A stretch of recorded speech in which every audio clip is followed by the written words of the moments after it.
Now we'll discuss the rights of the wife in Islam. Most of the other religions besides Islam, they consider the woman as an instrument of the devil. But the Quran refers to the woman as a muhsana. Muhsana in Arabic means a fortress against the devil. Because a pious woman who's on the straight path, she prevents the husband from deviating and going on the wrong track and keeps him on the Sirat al-Mustaqim. Therefore, she's called as muhsana, a fortress against the devil. The Quran in Surah Nisa, chapter number 4, verse number 21, refers to marriage, to nikah, as a sacred covenant. It's a sacred covenant, a sacred contract between the husband and wife. The Quran says in Surah Rum, chapter number 30, verse number 21, that we have created for you mates from amongst yourselves, so that you may live with them in tranquility, and He has put love and mercy between your hearts. The beloved Prophet Muhammad, he said, it's mentioned in Sahih Bukhari, volume number 7, in the book of Nikah, chapter number 3, hadith number 5066. The beloved Prophet said, O young people, whoever has the means to get married should get married.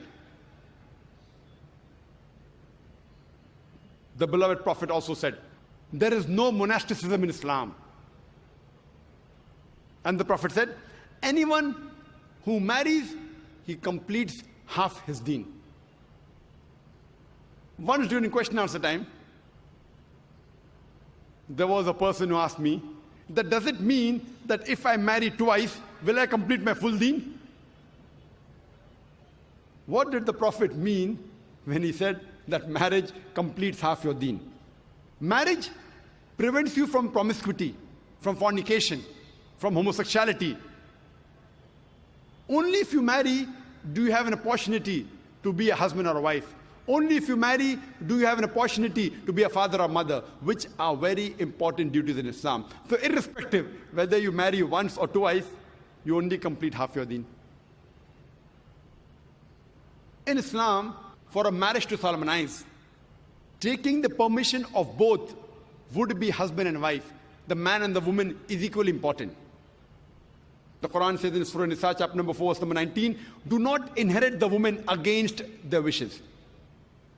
There's a hadith which is mentioned in Sahih Bukhari, volume number 7, book of Nikah, chapter number 43, hadith number 5138.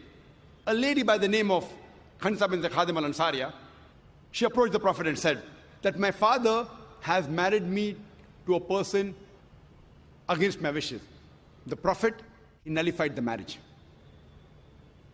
There's another Sahih hadith which is mentioned in Ahmad ibn Hanbal, hadith number 2469, where a lady approaches the Prophet and says that my parents have forced me to marry a man against my wishes. And the Prophet said she has the option of either continuing the marriage or nullifying the marriage. There's a similar hadith mentioned in Ibn Majah, hadith number 1875. It's the same hadith. A woman approaches the Prophet and tells her that my parents have forced me to marry against my wishes. And the Prophet says, you can either continue the marriage or you can nullify the marriage. And the woman says, I continued the marriage, but I wanted the woman to know that the parents cannot force their daughters to marry someone who they don't like. The Quran says in Surah Baqarah, chapter number 2, verse number 228, that the women have rights similar to those against them on terms equitable, but the men have a degree of advantage. Based on this verse of the Quran, men and women are equal except in leadership. The Quran clearly says that the women have rights, those similar to them, on terms equitable, but the men have a degree of advantage. Now, many of the Muslims, they misunderstand this ending phrase that the men have a degree of advantage, and they think that men are superior. And they quote the verse of the Quran, "Ar-rijalu qawwamuna 'ala an-nisa." that the men are superior to the women. So Allah has said, the men have degree of advantage, the men are superior. What they're quoting is the verse of the Quran which was recited by a wonderful Qari from Surah Nisa, chapter number 4, verse number 34, which says, Ar-rijalu qawwamuna ala nisa, that the men are the qawwam of the women. What is the meaning of the Arabic word qawwam? Qawwam comes from the root word aqama, which means to stand up for. How we have aqama before salah, we stand up for salah. So this Arabic word qawwam means the men have one degree of additional responsibility and one degree additional service towards the woman, not one degree of superiority to boss over the woman. And if you read the tafsir of Tabari, he says the Arabic word qawwam means one degree of additional responsibility.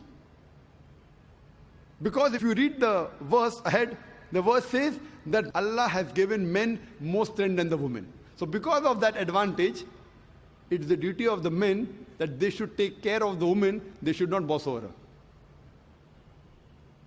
Furthermore, Quran says in Surah Nisa, chapter number 4, verse number 19, that treat your wives with equity and kindness even if you dislike her. Means even if you don't like your wife, yet treat her with love and compassion. And treat her kindly, even if you dislike her. Even if you dislike her, treat her with kindness and compassion. And in Islam, we do not consider calling the women as housewives. Housewives. You know, housewife, if you analyze, means she's married to the house. In Islam, we don't consider our women, they're married to the house, to be called housewives. You know, in English we have, what is their profession? Housewife. We in Islam prefer calling the women as homemakers because they make the home, they build the home. So inshallah, I believe that the ladies from now onwards, when they have to fill any form, instead of writing the profession, if they are not to write housewife, that's English terminology. They are marrying you to your house. Prefer mentioning homemaker, because the woman builds the home, they make the home. And in Islam, a woman is not married to a master to be treated like a slave. She is married to an equal, and the role is that of partnership. And Quran gives a very good phrase in Surah Baqarah, chapter number 2, verse number 187, where Almighty God says, Hunna libasul lakum wa antum libasul lahunna. That they are your garments and you are the garments.